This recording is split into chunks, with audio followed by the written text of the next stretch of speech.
went an entire month without using shampoo in my hair.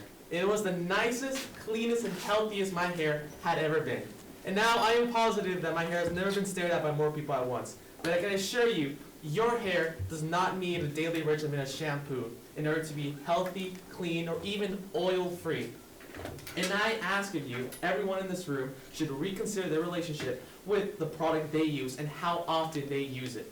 Good energy, Now, well this dressed today, belief, this Jesus. Good work. dependency, I like and your even topic. this feeling that one must use shampoo as consistently as possible in order to stay clean and presentable was all entirely manufactured by the nearly $100 billion shampoo industry, which, according to Business Insider, last reviewed on May 18, 2017, it almost is entirely made up of just 3 giant parent companies.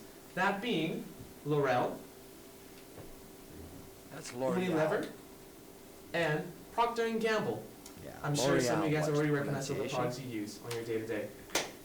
Now, they use shady marketing ploys and psychological triggers for misleading their consumers, and they trick the public into paying costly amounts for expensive products that essentially are stealing your money, but also damaging the very hair they claim to be protecting. Now, how exactly is using shampoos not just hurting our wallets, but hurting our hair? According to CDC.gov, last reviewed September 12, 2019, our hair naturally produces oils in the forms of fats and lipids that protect and hydrate our hair. The regular use of shampoo strips our scalps of oils and pushes the oil glands into overdrive. Now, here's a good example to think about it. If you guys are familiar with acne products and the products used to degrease and de-oil your skin, you should be familiar with the idea that you don't want to use just any bar soap, or you don't want to use just any acne cleansing product that might leave your skin feeling more dry than moisturized. Because what happens when your skin is left feeling dry is that it sends the oil production to overdrive. Okay, good hand Similar gestures. thing happens with your hair if you are excessively using shampoo. Your hair, your scalp will be sent into oil production overdrive. And that will lead to this greasy feeling later in the day, not even a few 24 hours after using the product. According to the YouTube video titled "Shampoo is a Lie," well, for me and maybe for you too, posted April 30th, 2021, humans didn't used to use shampoo often until the 1970s.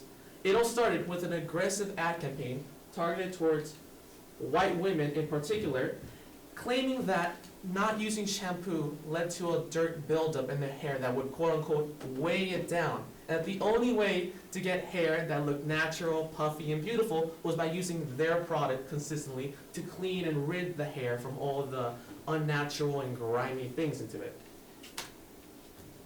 Now, Americans wash their hair today about 5 to 7 days of the week, which is double the average in Spain and in Italy, and it is much, much higher than the once a month in the 1930s, but perhaps that's not that bad. Now, how did the hair industry convince us to depend on shampoo? According to the book Trigger, The Secret Psychological Triggers Used by Millionaire Marketers, published May 3rd, 2016, the best way to market your product is by creating a psychological trigger that makes people feel like they need your product. The example the book used was toothpaste. When the toothpaste industry was trying to open its market share, it claimed that our teeth had a thin cap surrounding it that we could feel that supposedly robbed the teeth of their natural whiteness, when in reality it was completely protective film that wasn't even removed by washing your teeth any better than it was by eating an apple. However, it was something the public could feel. They could feel the film before and after brushing your teeth, and advertise it made them feel as if that film was inherently linked to being gross.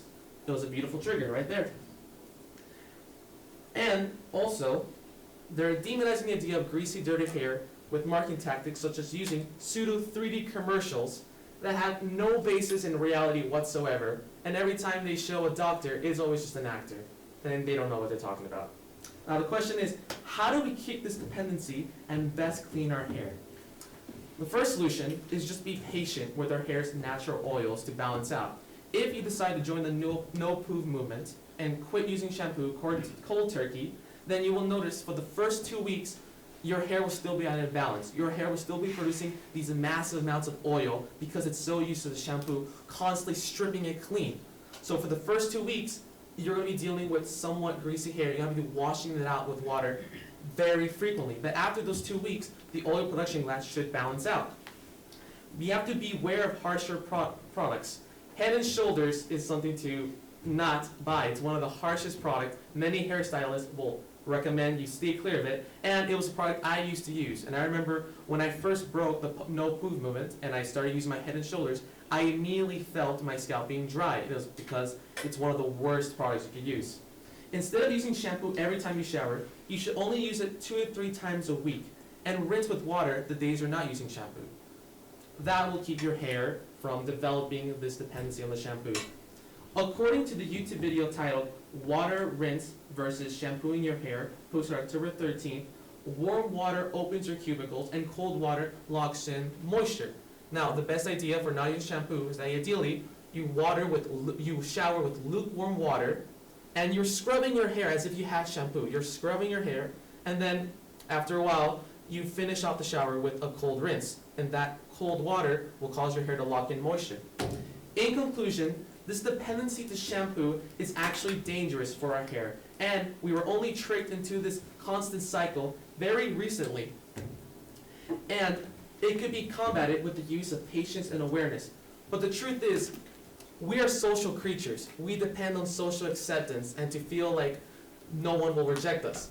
These massive companies, not just the shampoo industry, are well aware of this, and they constantly use this fact to try to sell us products, claiming that with their products, we will be one with society and we will never be rejected.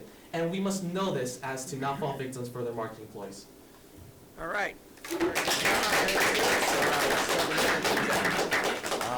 I want to commend you. Well done. Great energy. There's basically nothing I think this speech needed. You know, a couple little bumpy spots, but nothing too bad. So I'm going to give you an A on this. And, you know, as long as you get like at least a B on the final, you'll get an A in the class. Don't get less than a B. All right. If you have any questions, good job.